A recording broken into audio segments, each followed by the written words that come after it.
ভেবে দেখুন তো, যেই তেলে আজ আপনি সুস্বাদু ক্রিস্পি চিকেন ফ্রাই খাচ্ছেন, সেই একই তেল যদি বছরের পর বছর ধরে কড়াইতে গরম করা হতে থাকে।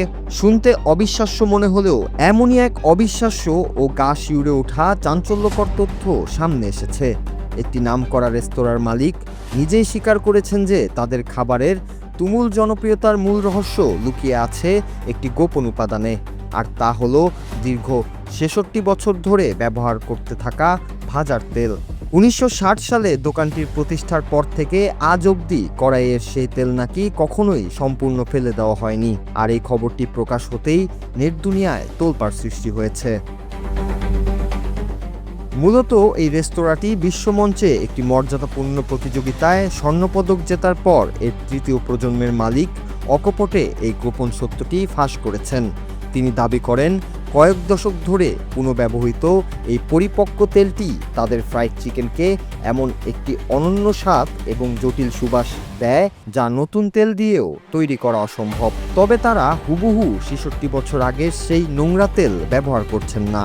প্রতিদিন রাতে কর্মীরা তেল থেকে মাংসের টুকরো ছেঁকে আলাদা করেন এবং স্বাদের মূল ভিত্তি ধরে রাখার জন্য পুরনো তেল রেখে বাকিটা নতুন তেলের সাথে মিশিয়ে নেন। প্রযুক্তিগতভাবে সেই ১৯৬০ সালের প্রথম ব্যাচের তেলের কিছু অণু বা কণা এখনও এই তেলের মিশ্রণে রয়ে গেছে।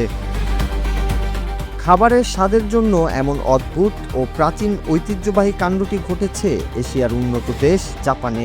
দেশটির বিখ্যাত ওয়াকাতোরি নামক রেস্তোরাঁটি Japan fried chicken and grand প্রিক্সে সোনা জেতার পর এই রহস্য উন্মোচন করে।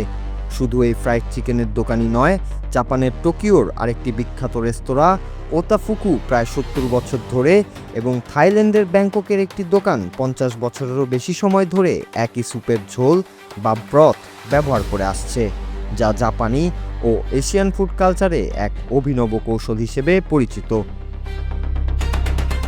তবে এই তথ্য ফাঁসের পর নেটিজেনদের মধ্যে যেমন হুলস্থুল পড়ে গেছে, তেমনি তীব্র উদ্বেগ প্রকাশ করেছে খাদ্য ও স্বাস্থ্য বিশেষজ্ঞরা। চিকিৎসকেরা কড়া সতর্কবার্তা দিয়ে বলছেন, স্যুপের ঝোল আর ভাজার তেল কিন্তু এক জিনিস নয়।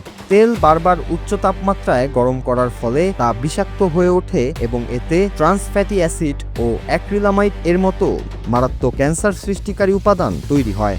যতই প্রতিদিন নতুন তেল মিশিয়ে একে পাতলা করা হোক না কেন, এই ক্ষতিকারক উপাদানের দীর্ঘমেয়াদী সঞ্চয় মানুষের স্বাস্থ্যের জন্য চরম ঝুঁকিপূর্ণ।